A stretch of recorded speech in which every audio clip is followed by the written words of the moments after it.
పాకిస్తాన్ మాజీ ప్రధాని ఇమ్రాన్ ఖాన్ అమెరికా కుట్రకు బలైపోయారా అంటే అవునన్న సమాధానమే వినిపిస్తోంది. అది నిజమే అని తెలిపే రహస్య పత్రం ఒకటి బయటపడింది. ఇమ్రాన్ను గద్దె దించడం వెనుక అగ్రరాజ్యం పాత్ర ఉంది అనేలా అత్యంత రహస్య దౌత్య పత్రం తాజాగా లీక్ అయింది. చాలా కాలంగా ఇమ్రాన్ ఖాన్ జైల్లో ఉంటూ ఉన్నాడు. అయితే ఇప్పటికే చాలాసార్లు ఇమ్రాన్ ఖాన్ గురించి అనేక పుకార్లు బయటకు వచ్చాయి. ఒకసారి ఇమ్రాన్ ఖాన్ చనిపోయాడని ప్రచారం జరిగింది. ఇంకోసారి ఇమ్రాన్ ఖాన్ మీద దురంధర్ సినిమా తరహాలో అత్యాచార యత్నం జరిగిందన్న వార్తలు కూడా కలకలం రేపాయి. అంతేకాదు ఓసారి ఆయన ఆరోగ్యం పూర్తిగా క్షీణించి అస్థిపంజరంగా మారిపోయిన ఫోటో ఒకటి బయటకు వచ్చింది.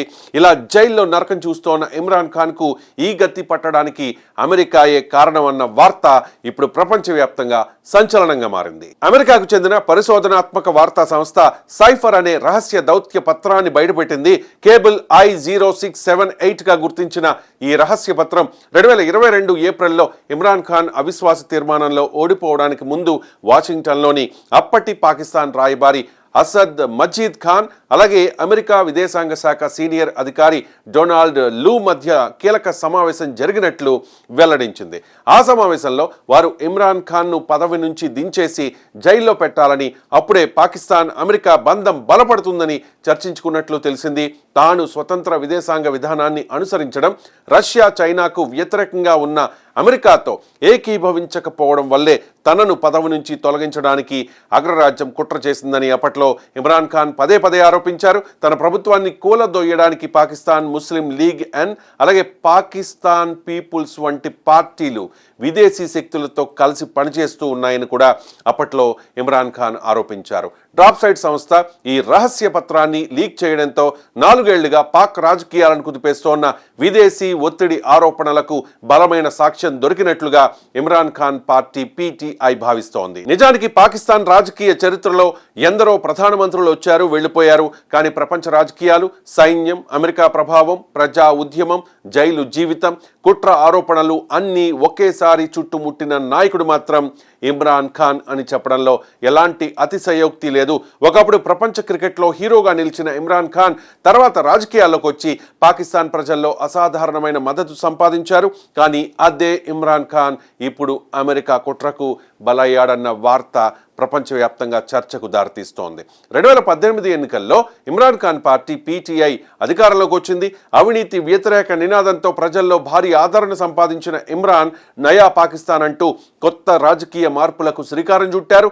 యువతలో ఆయనకు విపరీతమైన ఫాలోయింగ్ ఏర్పడింది. ముఖ్యంగా సంప్రదాయ రాజకీయ కుటుంబాలకు వ్యతిరేకంగా పోరాడే నాయకుడిగా ఇమ్రాన్ ఖాన్ ఇమేజ్ బలపడింది. అయితే అధికారంలోకి వచ్చిన తర్వాత పరిస్థితులు పూర్తిగా మారిపోయాయి. పాకిస్తాన్ ఆర్థిక సంక్షోభం, ద్రవ్యోల్బణం, అంతర్జాతీయ ఒత్తిళ్లు, సైన్యంతో విభేదాలు ఒక్కొక్కటిగా బయటపడడం ప్రారంభమైంది.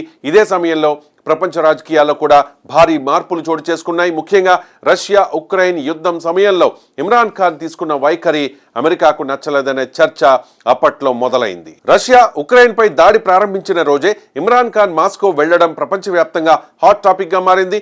అమెరికా నేతృత్వంలోని పాశ్చాత్య దేశాలు రష్యాపై ఆంక్షలు విధిస్తోన్న సమయంలో పాకిస్తాన్ తటస్థ వైఖరి తీసుకోవడం అమెరికాకు అసహనంగా మారిందని రాజకీయ విశ్లేషకులు భావించారు. ముఖ్యంగా మేము ఎవరి బానిసలం కాదు అంటూ ఇమ్రాన్ ఖాన్ చేసిన వ్యాఖ్యలు కూడా అప్పట్లో అంతర్జాతీయంగా పెద్ద సంచలనంగా మారాయి. ఇదే సమయంలో పాకిస్తాన్లో ప్రతిపక్షాలు ఇమ్రాన్ ప్రభుత్వానికి వ్యతిరేకంగా కదిలాయి. చివరకు 2022 ఏప్రిల్లో పార్లమెంట్లో అవిశ్వాస తీర్మానం వచ్చింది.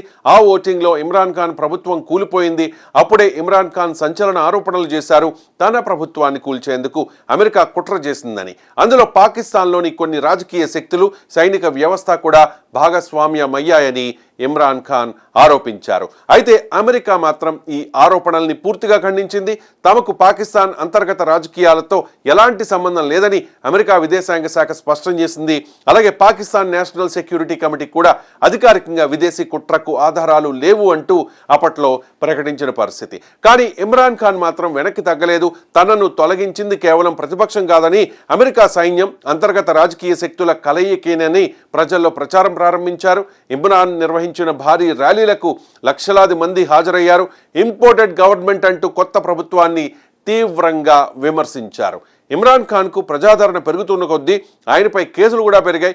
అవినీతి కేసులు, అధికార దుర్వినియోగం, రహస్య పత్రాల లీక్, ప్రభుత్వ ఆస్తుల దుర్వినియోగం వంటి అనేక కేసుల్లో ఇమ్రాన్ను ఇరికించారు.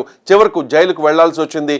జైల్లో ఉన్నప్పటికీ ఇమ్రాన్ ఖాన్ పార్టీకి ప్రజల్లో మద్దతు తగ్గలేదు. ముఖ్యంగా యువతలో ఆయనకు ఇప్పటికీ విపరీతమైన ఆదరణ ఉంది. సోషల్ మీడియాలో కూడా ఇమ్రాన్ ఖాన్కు ప్రపంచవ్యాప్తంగా మద్దతు కనిపిస్తోంది. ఇప్పటికీ పాకిస్తాన్ రాజకీయాల్లో ఒక పెద్ద ప్రశ్న వినిపిస్తూనే ఉంది. నిజంగానే ఇమ్రాన్ ఖాన్ అమెరికా కుట్రకు బలయ్యారా, లేక అంతర్గత రాజకీయ వైఫల్యాలే ఆయన పతనానికి కారణమా అని. దీనిపై పూర్తి నిజం బయటకు రావడానికి ఇంకా సమయం పట్టొచ్చు. కానీ ఒక్క విషయం మాత్రం నిజం, ఇమ్రాన్ ఖాన్ వ్యవహారం ప్రపంచానికి పాకిస్తాన్ రాజకీయ వ్యవస్థలో ఉన్న అంతర్గత శక్తి సమీకరణాలను, విదేశీ ప్రభావాలపై ఉన్న అనుమానాలను మరోసారి చూపించింది. అది కేవలం ఒక నాయకుడి పతనం కాదు, ప్రపంచ రాజకీయాల్లో చిన్న దేశాలపై పెద్ద దేశాల ప్రభావం ఎంత తీవ్రమైందో చూపించిన ఒక ఉదంతంగా కూడా మిగిలిపోయింది.